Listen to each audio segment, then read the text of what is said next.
So why don't you give us some background on how the project originated?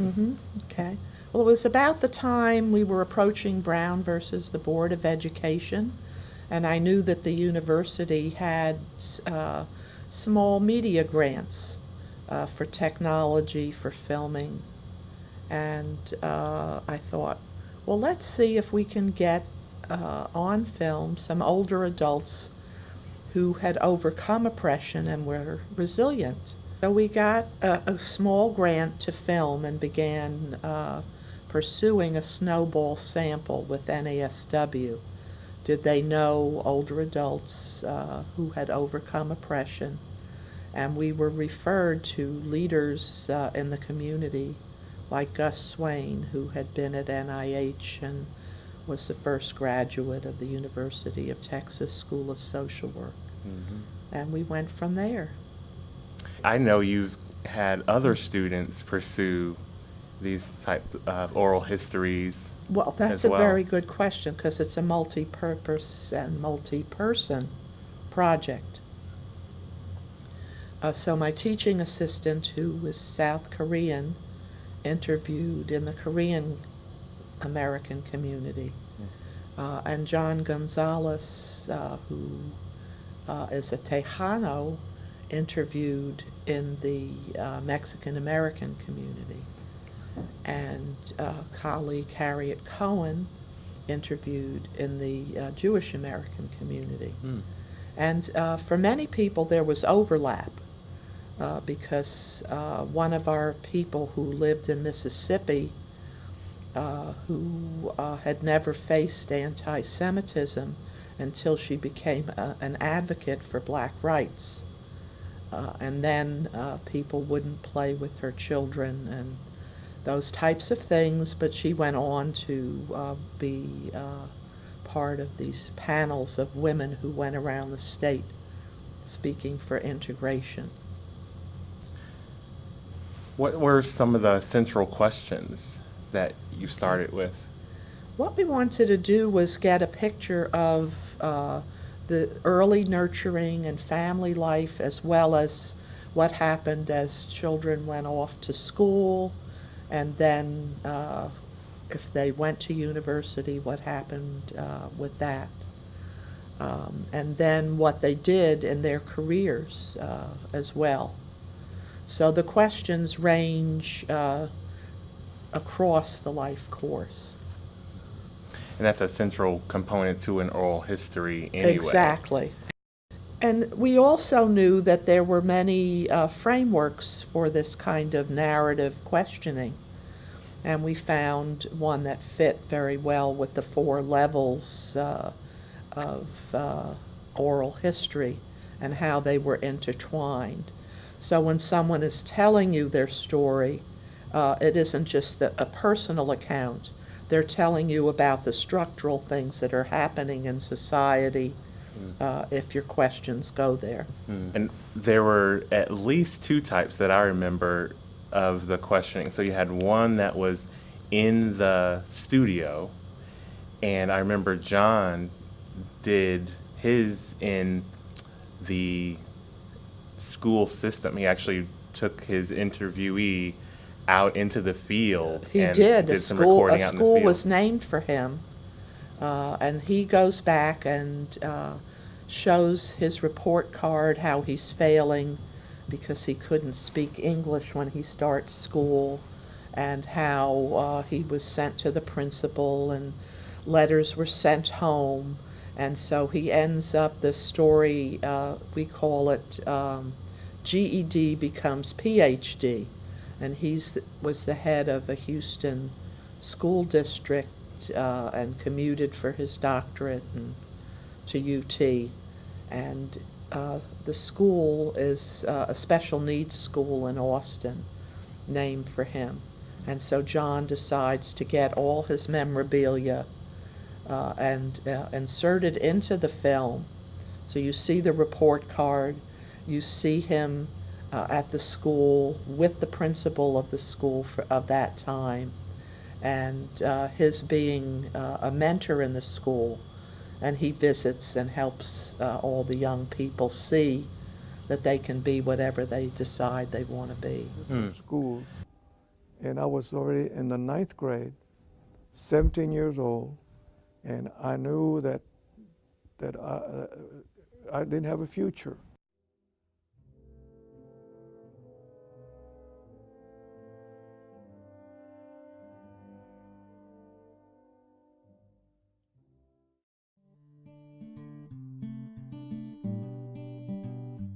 I was born in a little place called New Braunfels, Texas, sometime back, and that's where I started my first schooling. I was 10 years old, didn't speak a word of English, and I went to a school called Shubinsville Mexican School. It was a one-room house, schoolhouse, had 2 outhouses, one for the girls and one for the boys. We had a potbelly stove in the middle of the room and a big bucket of water with one dipper where everybody could drink out of the dipper. My mother used to always say, you know, that así lo quiso Dios. God intended to be this way. Or she would say, la pobreza Dios la amó. God loved the poor. So it meant that it was okay for me to be poor because God loved it. And the Gus Swain was in the studio. Could you tell us about the studio at UT? Yeah, well, I think it was very poignant for him because it was a building where he went to school, and he comes back to be filmed, so much so that there were requests for the family after he died to have copies of the film. So they have the full set now of the film. That's cool. Yeah, yeah. The opportunity is for schools of social work, departments of social work to maybe partner to have a kind of Well, we wouldn't center. have had it if, we had an office that arranged the partnering, but any one individual could say to the film department or the drama department, can you help me arrange this? Do you have students? Some of ours were masters, some were bachelor's students, and they helped us with editing and moving the film as far as we could until you and I moved together to get it to look professional. What about the different levels that you can use to teach students? What's the theoretical framework or the structure you use? Well, for some of us it'd be more familiar as an ecological way of thinking, but Randall and Kenyon name their 4 levels of the narrative: the personal level, the interpersonal, then the sociocultural, and that is more the mores of the time, whether you're in the cohort of the Great Depression, which many people were that we interviewed, and then the structural, whether they were affected by home ownership, land ownership, etc. And there was a good deal of humor around that because people would say, well, we owned everything above ground. Because in Texas, oil rights are very often not sold along with your home. What do you think it gives the students to see that ecological perspective? How's it useful for them? Well, I think sometimes people don't get the notion of institutional racism. How is it part of the fabric of that, excuse me, of that institution? So if you see a school getting secondhand books only, secondhand uniforms, and that they're stored, there's no real gym, they're stored under the school building, there are no heaters. You begin to see people talking and giving the students their picture of what they experienced. It isn't me telling them, did you know this was the case? But they're seeing people who lived through those events. This sense of belongingness, this sense of unconditional love served as a bulwark to oppressive conditions, discrimination, segregation.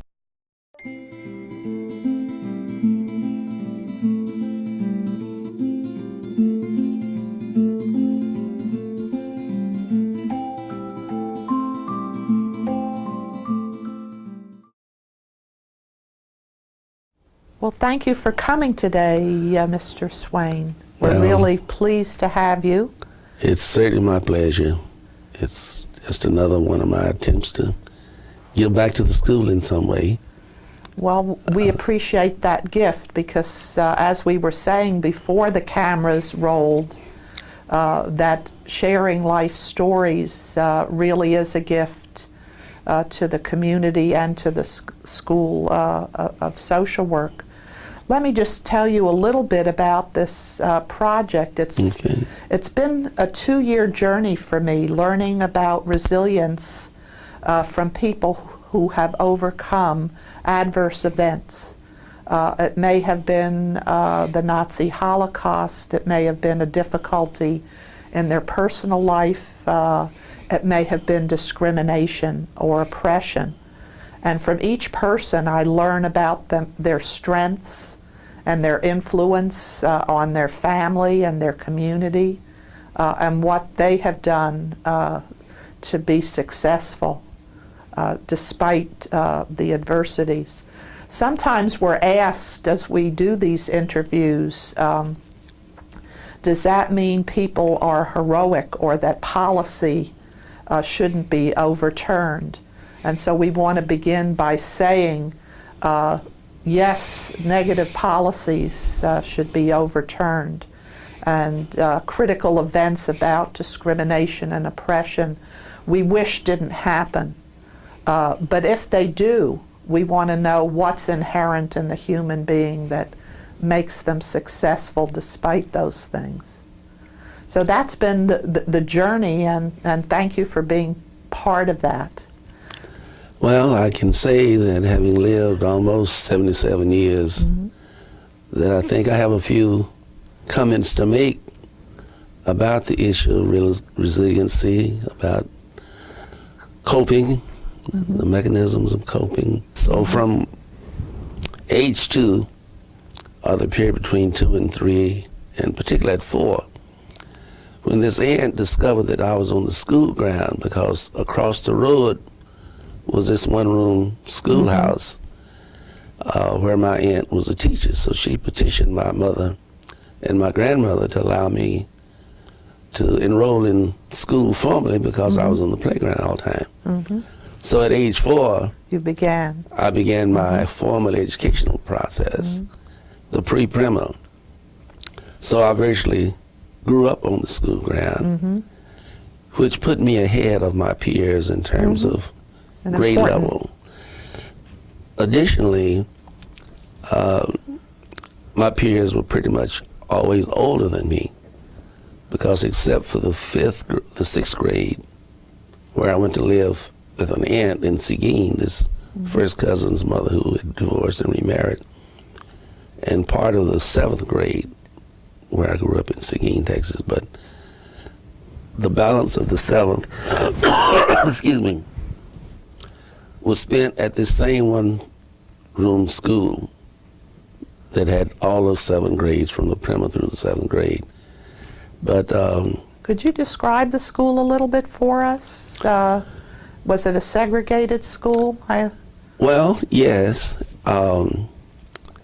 In my community, there were, I guess it was evenly divided between so-called white people and the colored people, or the Negroes, that we were Negroes in.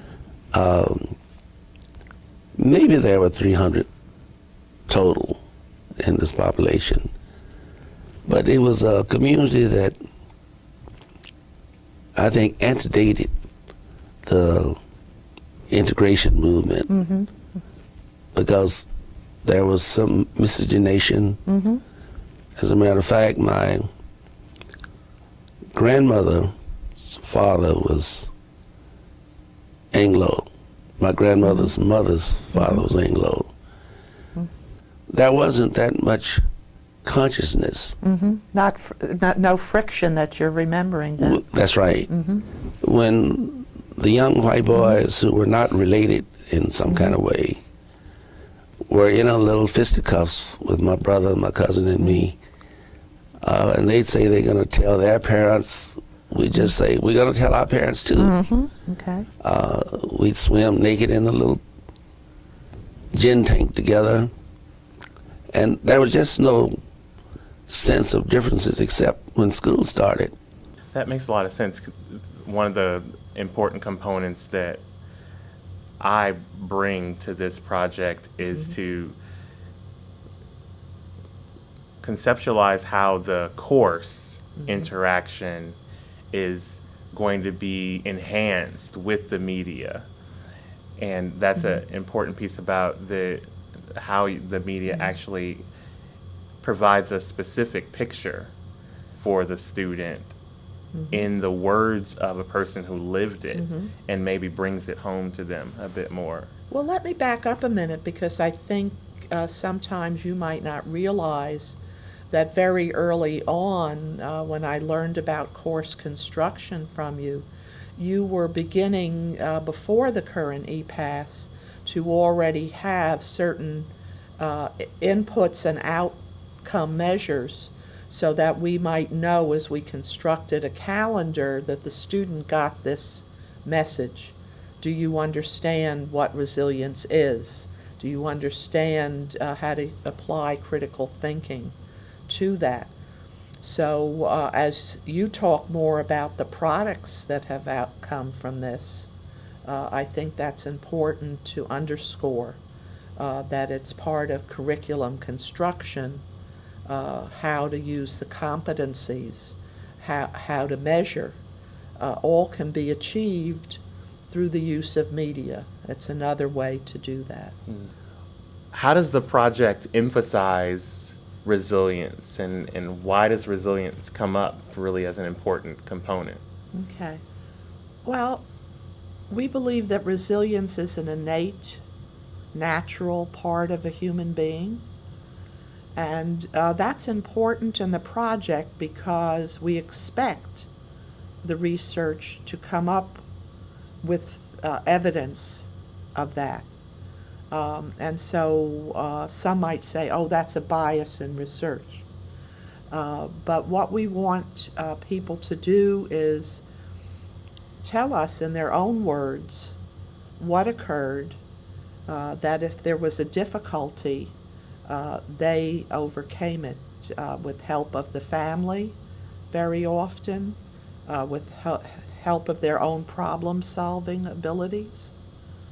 And they go on through life. As you can imagine, there'll be different social systems that play a role. So with Gus Swain's life, he is still going back in his memory to the admissions director of the School of Social Work, who says, I don't care what the governor says, you're admitted to our school. And so he feels that there are key people, the family, and also key events, programs that were started during his lifetime to encourage people of different ethnic backgrounds to apply to colleges and get scholarships that NIH did during those times. So again, the importance of institutional kinds of solutions as well as one-to-one solutions. The students then are able to get a picture of how personal interaction, interpersonal reaction, the structure of a society at a given time, and then those larger elements all shape the individual, and the individual shapes the larger picture. Because Gus Swain goes on to work at NIMH and to get more programs at this structural level.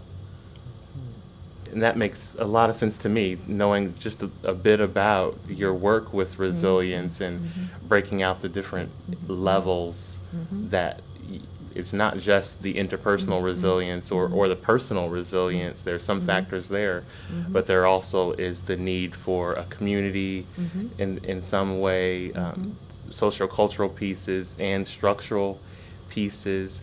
I like what you said, the idea of there are always people who are a part of that resilience process. It's like a configuration of all of those elements coming together, and I think people naturally do this. I've seen them do it during Katrina, the stories we've gotten from that time.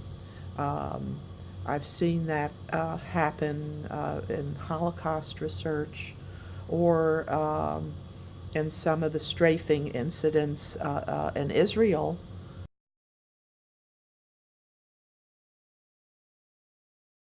What I think it's been very useful for me to learn from you, what would seemingly be a mass of material, okay?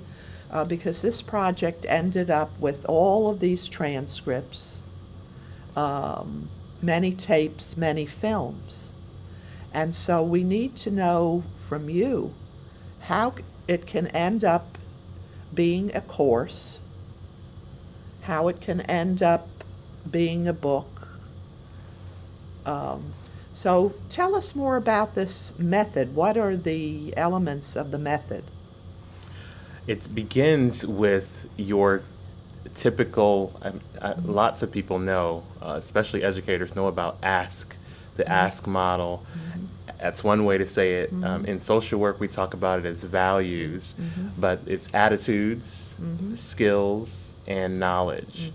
And of course, in the context of competency-based education, it makes sense that we would have these elements. And so attitudes is the socialization as well as the values that come across. Okay, and this is of the student that we're talking about. That's right. That's what we want to be clear, because we're hoping to get them grounded as professionals.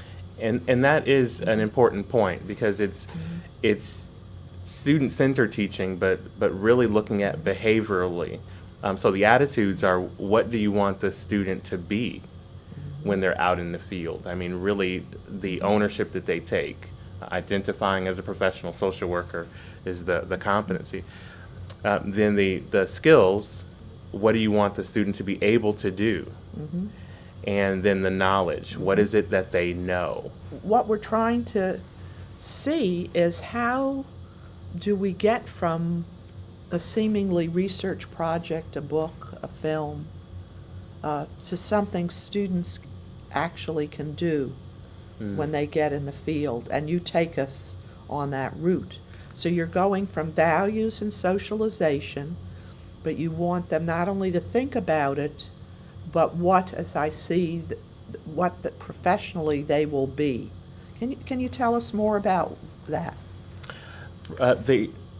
What you want to be, what you want the students to be, it really gets at the professionalization of the student. What is it like to be a professional and to act within the social arena, the social work arena, that professional arena? And pulling from the media, you get a perfect example of an actual professional.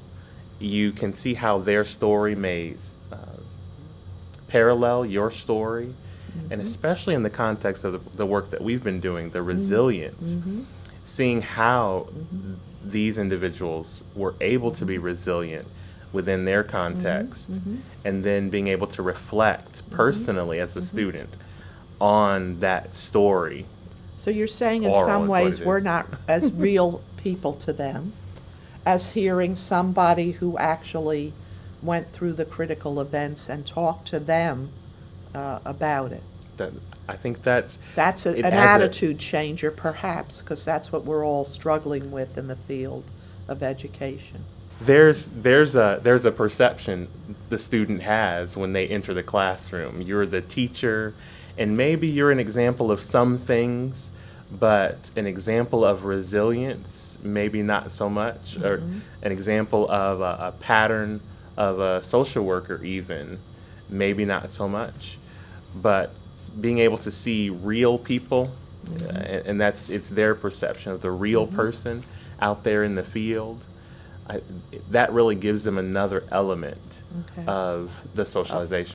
Tell me more about the skills, because we're emphasizing that in EPAS, but how have you done that for a while now in courses and broken that down so that the professor knows a skill is being built? We start with articulating on the professor's side, articulating an observable behavior. It's something that this is So what you want them to do. start there. Yes. Okay, that's an important point you're making, because some of us think, okay, we have to end up there, but we have to start and end there, you're saying. That's it. Because you're starting to think about, if I want this at the end, then what do I have to present to the student, infuse in the curriculum? Okay. How do I structure my discussion so that I can end up with the student being able, and that's I think that's a key phrase, being able to produce these skills. What would I do to get them to observable behaviors? We would begin with articulating that behavior as an outcome. Then we'd add the engagement, which would be the media piece. What element in the media emphasizes that point? Then we'd have the reflective piece to get them to a higher level of experience and with it. You have them think about, can I actually do that, the self-reflective, and that, I think, is at the heart of your work. So, if I hear you, you're saying to be a critical thinker, one has to first be self-reflective. Definitely. And that's Definitely. what you're trying to build in to the syllabus as you're creating it with all the other resources we have here in this instance, in this project. And hopefully that ends up in the professional being able to do something. Then what knowledge do you think underscores this process? This is where you're able to, in the syllabus, add in the reading assignments and the core content pieces, even your own discussion and how you want to order the discussion in the course. I remember when we put together a collection of the videos for the signature course, there were the central questions that we provided, the reflective activities, Yes. but there was a core that you presented in the classroom where you actually engaged with the students and modeled for them some of the questions or the ways they would answer questions, the approach to the oral histories, and that really can come through as you start to model the knowledge piece within Okay. your syllabus. So I'm not just asking you to learn this theory of human behavior, but I'm connecting it to something you'll be able to do as a result once you have that security in that foundation. So it gets to the whole thinking process, to vocabulary, to figuring out what you want to adopt then. Again, back as you're professional, what knowledge do I need? It's kind of a nuanced approach for me, that the basis of thinking is the knowledge. You know, what do you consider that you're going to do with that knowledge? And so this area is, what do you want the student to think? The vocabulary that they're going to use, how are they going to structure cognitively the learning that's being presented. And it's not only a basis for the skills and informs the attitudes, but it in itself is a large component of learning. I know when we first worked together, I wasn't quite sure that I was going to begin to feel this in the course and the students' response, and how you may also be engaging them in after-class time to talk about, are they there yet? I think that's true. Mm-hmm. And of course there even in online courses or emails that they send you afterward. But in answering your question, I think right away, because you begin with the engagement, you've got them emotionally. Okay, and you've got them in motion. I think I like that because you've grabbed them in a way that maybe they didn't expect, Mm-hmm. but you're really emphasizing the content. You're emphasizing what they brought to class as a reading assignment through the media, and the media says to them, "This is real. This is Okay, what." so real I people are read going that, but through." now I see it. It's there in front of me. Exactly. Well, I guess now we have to put together a syllabus that contains all these elements. That's it. Where do you begin? So you start with the media Mhm. and how the media is presented in the course. They've done their reading assignment, and that provides a basis, a knowledge basis for the content that you're going to provide. So you're recommending some type of media for student engagement. Could that be a movie or a book or a television show as well? Yeah. Just to help the faculty member have something in hand that they like? And a lot of what we've worked on is cutting in clips for the engagement Right. during the classroom So you can pick activity. and choose some Mhm. from different places that might fit here. And faculty are doing that all the time to say, will this reading or will this film fit here? And so this is a matter of selection then, to begin putting that together. Yeah. And what we've done for again with the example of the signature course is provide each student with a DVD that has the full content, and then we're able to have clips in the course that would emphasize certain pieces and get the discussion started. And that's really what you're bringing out in the syllabus, is the order of that sequence. I call it the fourth dimension of learning. So we Okay. talked about what do you want them to do, what do you want them to think, Okay, let's see your blocks back. what do you want them to be, Uh-huh.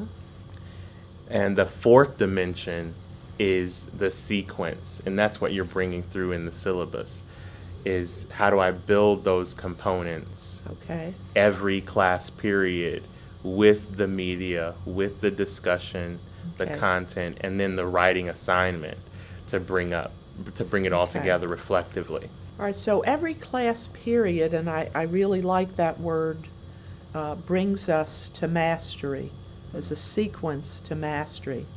So let's hear that in other words. You have your attitudes, your skills, and your knowledge, but what ensures that the student owns and is able to apply that as a professional identity? Have they incorporated it? Have they taken it in? Part of the self-identity. And that's what mastery is. Okay, that's what you're meaning by mastery. Yeah. So that we're able to order that in the syllabus, and we're also able to assess it to a large degree with the work on the writing assignments. One of the hardest things for me is to figure out, how do I create an outcome in the classroom itself? You know, and we all are very taken with the idea that the field provides this wonderful opportunity, but you're talking about classroom opportunities for writing exercises. So Would you like to go over that a little bit more for us so we get that? Sure. What type of question might you ask a student about, let's say, overcoming oppression? That would be a writing exercise? Yes. A lot of times I like to put the student in the example. So let's take a Yes. Gus Swain example. They've watched a portion of the Gus Swain video, and it might be a question of what would you feel or do if you were in that situation where the governor has in effect said you could not go to school. He's Okay. barring you from school. Yeah, okay. And they have Very an good. opportunity to then reflect on what does that Right. mean for them. So let's do at least one like that so that people see that Mhm. you pick up on the immediacy of it. And when I first started thinking in this vein, I thought, well, how far afield does one need to really go? And as you're giving this example, you see it's kind of right there, Yeah. The immediacy. yeah, Yeah. of the example. Exactly. Because that's an important part of making it real for them, because I call it teachable moments. I'm not the Yeah. only one, but Yeah. it's teachable Yeah. moments. And that's what you're creating with Right. the media, with the integration, with the Okay. structure. So it's jarring some of those ideas and feelings and knowledge into play all at once and asking the student, okay, can you answer this question for yourself? Can you think about it for today? Because if you can, we're believing that you can be able to do something about it even more so. And then utilizing the vocabulary that we've provided, placing it in the context of the readings that we've provided. So it's not just a simple free essay. It has to integrate Right, all of the those learning. parts. And you can recognize, as the teacher, you can recognize whether they're able to utilize the language in a way that fits with the attitudes that you're presenting, the skills that you want them to have. I think, too, that putting students into groups for discussion or having a full class discussion, sometimes we may have multiple groups and compare what the groups have come up with. How do you think that might connect them with the themes in the video? In the syllabus, we want to theme the videos ahead of time, and those actually become our weekly presentations. So when students come into that interaction, they are looking to engage with that as a theme. And like we said before, the content is going to be, the reading assignments are going to be supportive of that theme or informative toward that theme. And that then informs the discussion that we're going to have. And again, it's just another opportunity to use the vocabulary, to ask questions about how that professionalism can be modeled. Okay, so I might already, or I should have, something in mind already about today's conversation with the students and what aspect of the various themes I want to ask about. And I might choose something that could be from an event that's current as well, to make that up to date for them. How are you knowing whether students can complete the assignments? I have tended to keep a portfolio in this class, and it's their personal one. They come and get the folder each week. Do you have some methods for knowing how your students are doing across the semester? Definitely. one of the ways is to have a journal. I've done the portfolio approach. A journal is one, and I say journal, but it's I've had a written journal that they keep, and I take it up maybe once a week and read through them, or I've actually taken class time to have them maybe give us some thoughts from their journal. That's one way. Another way that I've done it is to have free write time during the course, where they would do a reflective essay, basically a free write, and then turn that in, and I'd respond to them after, at our next class period, after reading through them. And on that free write, they could ask any questions they want, in addition to writing their own reflective piece. But do you have some of this experience that in the beginning, sometimes students say, well, is this an A?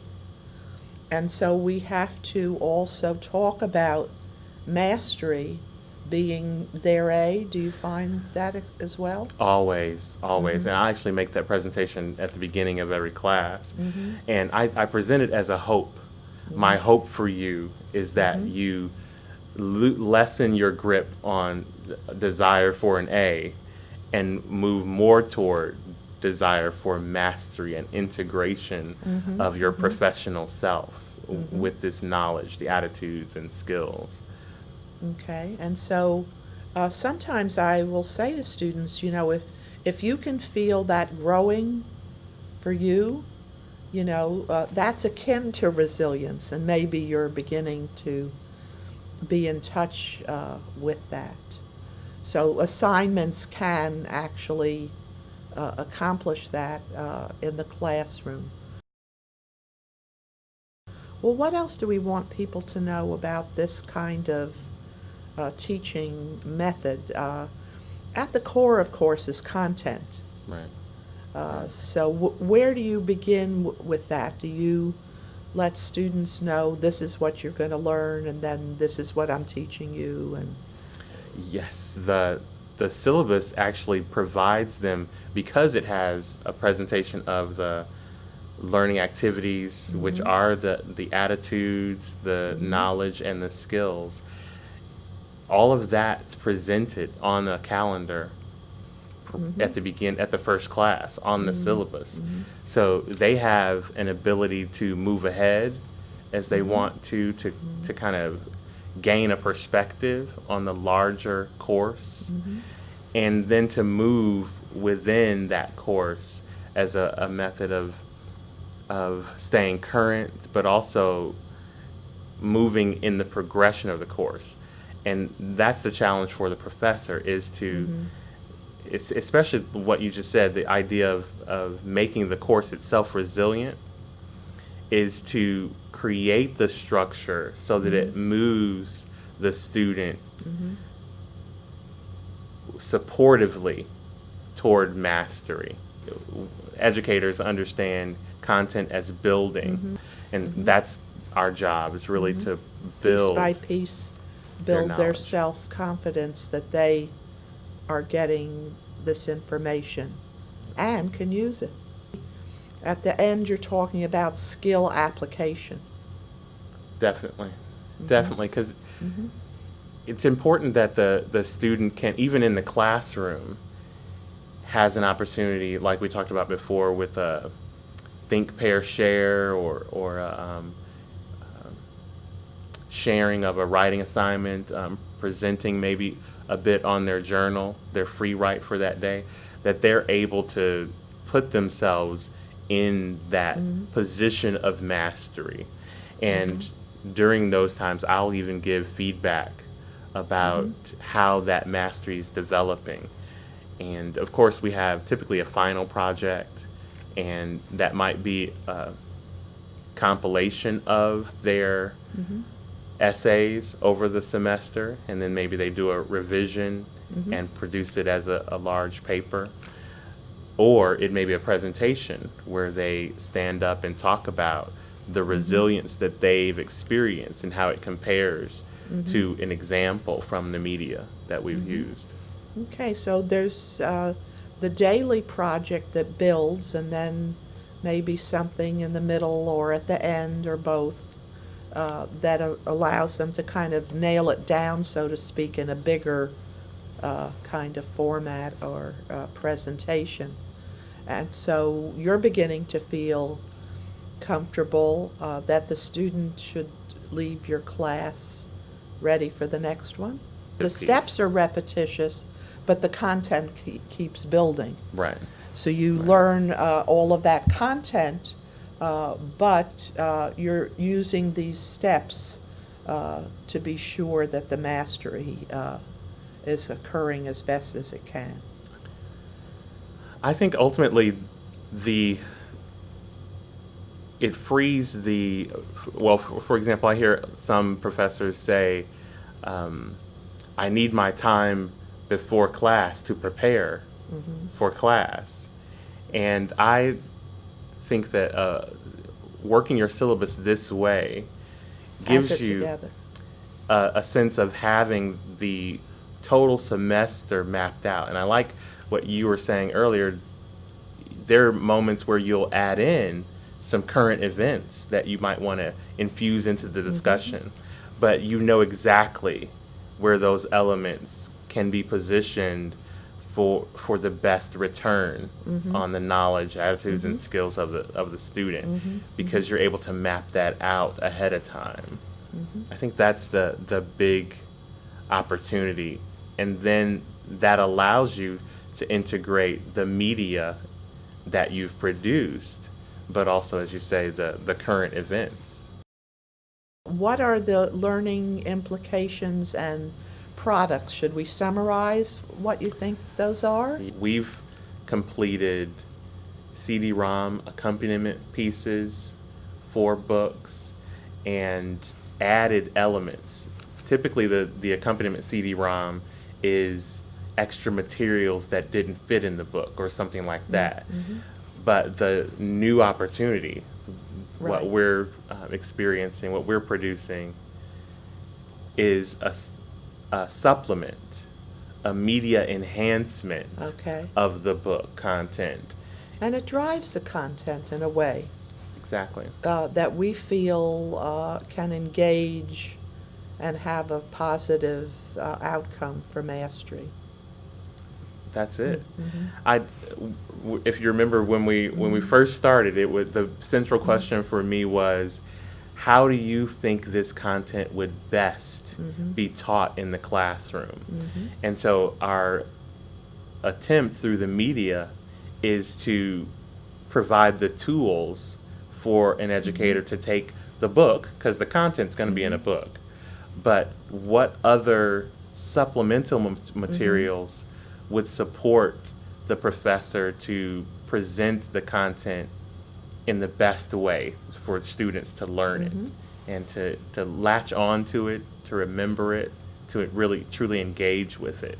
Yeah, and I think that your awareness of the student body using media more, perhaps learning in different ways, wanting to use some of the technology in their classes, and you can hear the buzz at CSWE about that, about how do we do that with our courses.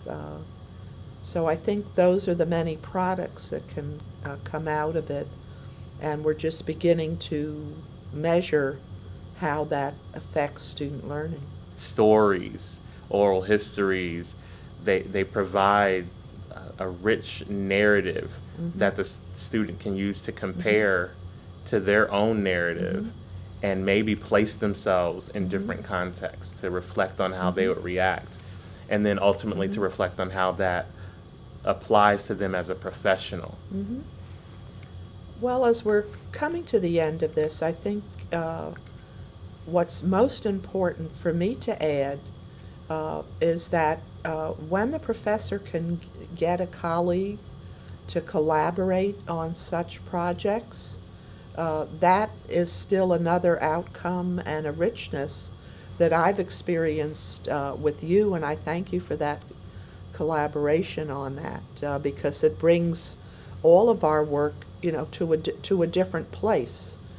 I could be stuck in the 1990s instead of hopefully in this century, as I move, with you to different ideas of how can material be presented. And I think that's the ultimate goal. How can it be presented so students can do these things as professionals? The beauty of our collaboration is that you understand and produce content. And my perspective is that content is the most important piece. Technology is great, but if you don't have content, you're kind of lost. Well, I think they both have to fit together for today's student, and so the bottom line is, how do you do that? And I like what you have on your slide, engage reason and emotion in the media clip. And so that's the collaboration. Yeah. Definitely.